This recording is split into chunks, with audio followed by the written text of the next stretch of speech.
আরে চাচা, কেমন আছেন? ভালো আছেন? ভালো আছি বাবা। তুমি ভালো আছো?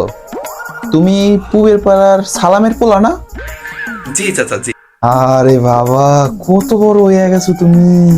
সেই ছোট্ট দেখছি তোমারে।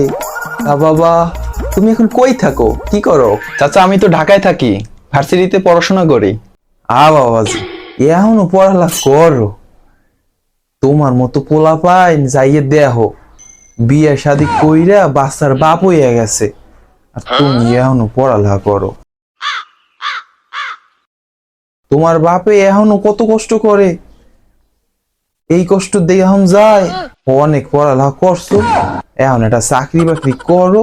ওই ভার্সিটি মার্সিটি লাগবে না, একখান চাকরি বাকরি দেহ, বিয়া শাদী করো। তোমার বাপ মায়ও নাতিপুতির মুখ দেখুক, আমরাও নাতির মুখ দেখি। এই বয়সেই তো নাতির লগে খেলাধুলা করতে হয়। এই বয়সে যদি তোমার বাপে যদি কাম কাজ করে, মানসও খারাপ কয়। জি চাচা। তা চাচা, আপনার ছেলে কি করে? আর বইল না বাবা, দুঃখের কথা।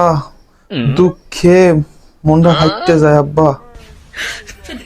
পোলাডারে অনেক চেষ্টা করছি পড়ালেখা করার লইগা, গোলামের পুত পড়ালেখা করে নাই।